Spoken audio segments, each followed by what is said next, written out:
Hi guppies. Charlotte's Web time.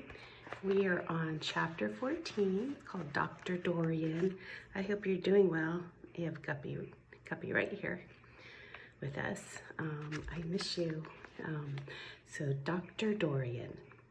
The next day was Saturday. Fern stood at the kitchen sink, drying the breakfast dishes as her mother washed them. Mrs. Arable worked silently. She hoped Fern would go out and play with the other children instead of heading for the Zuckerman's barn to sit and watch animals. "Charlotte is the best storyteller I ever heard," said Fern, poking her dish towel into a cereal bowl. Oh, I need my glasses. Having a hard time seeing this morning. Better. "Fern," said her mother sternly, "you must not invent things. You know spiders don't tell stories. Spiders can't talk." "What kind of story did she tell?" asked Mrs. Arable. "Well," began Fern, "she told us about a cousin of hers who caught a fish in her web. Don't you think that's fascinating?" "Fern, dear, how would a fish get in a spider's web?" said Mrs. Arable. Excuse me. "You know it couldn't happen. You're making this up." "Oh, it happened all right," replied Fern. "Charlotte never fibs. This cousin of hers built a web across the stream. One day she was hanging around on the web and a tiny fish leaped into the air and got tangled in the web. The fish was caught by one fin. Mother, its tail was wildly thrashing and shining in the sun. Can't you just see the web sagging dangerously under the weight of the fish? Charlotte's cousin kept slipping in, dodging out, and she was beaten mercilessly over the head by the wild thrashing fish, dancing in, dancing out, throwing. Fern," snapped her mother, "stop it. Stop inventing these wild tales." "I'm not inventing," said Fern. "I'm just telling you the facts." "What finally happened?" asked her mother, whose curiosity began to get the better of her. "Charlotte's cousin won.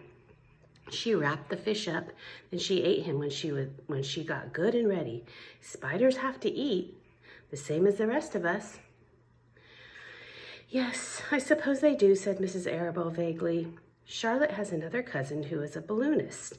She stands She stands on her head, lets out a lot of line, and is simply carried aloft on the wind. Mother, wouldn't you simply love to do that?" "Yes, I would, come to think of it," replied Mrs. Arable. "But Fern, darling, I wish you would play outdoors today instead of going to Uncle Homer's barn. Find some of your playmates and do something nice outdoors. You're spending too much time in that barn. It isn't good for you to be alone so much." "Alone," said Fern. "Alone? My best friends are in the barn cellar. It's a very sociable place. Not at all lonely." Fern disappeared after a while, walking down the road toward Zuckerman's. Her mother dusted the sitting room. As she worked, she kept thinking about Fern. It didn't seem natural for a little girl to be so interested in animals. Finally, Mrs. Arable made up her mind she would pay a call on Dr. Dorian and ask his advice. She got in the car and drove to his office in the village. Dr. Dorian had a thick beard. He was glad to see Mrs. Arable and gave her a comfortable chair. "It's about Fern," she explained. "Fern spends entirely too much time in the Zuckerman's barn. It doesn't seem normal. She sits on a milk stool in a corner of the barn cellar near the pig pen and watches animals hour after hour. She just sits and listens." Dr. Dorian leaned back and closed his eyes. "How enchanting," he said. "It must be real nice and quiet down there. Homer has some sheep, hasn't he?" "Yes," said Mrs. Arable, "but it all started with that pig we let Fern raise on the bottle. She calls him Wilbur. Homer bought the pig, and ever since it left our place, Fern has been going to her uncle's to be near it." "I've been hearing things about that pig," said Dr. Dorian, opening his eyes. "They say he's quite a pig." "Have you heard about the words that appeared in the spider's web?" asked Mrs. Arable nervously. "Well, do you understand it?" asked Mrs. Arable. "Understand what? Do you understand how there could be any writing in a spider's web?" "Oh no," said Dr. Dorian, "I don't understand it. But for that matter, I don't understand how a spider learned to spin a web in the first place. When the words appeared, everyone said they were a miracle, but no one pointed out that the web itself is a miracle." What's miraculous about a spider's web?" said Mrs. Arable. "I don't see why you say a web is a miracle. It's just a web." "Ever try to spin one?" asked Dr. Dorian. Mrs. Arable shifted uneasily in her chair. "No," she replied, "but I can crochet a doily and I can knit a sock." "Sure," said the doctor, "but someone taught you, didn't they?" So there's Mrs. Arable. She seems kind of irritated. And there's Dr. Dorian. She came there to get help, to understand why Fern is talking to animals. And Dr. Dorian seems interested in Charlotte and her web. "My mother taught me." "Well, who taught a spider?" "A young spider knows how to spin a web without any instructions from anyone. Don't you regard that as a miracle?" "I suppose so," said Mrs. Arable. "I never looked at it that way before. Still, I don't understand how those words got into the web. I don't understand it, and I don't like what I can't understand." None of us do," said Dr. Dorian, sighing. "I'm a doctor. Doctors are supposed to understand everything. But I don't understand everything, and I don't intend to let it worry me." Mrs. Arable fidgeted. "Fern says the animals talk to each other. Dr. Dorian, do you believe animals talk?" "I've never heard one say anything," he replied, "but that proves nothing.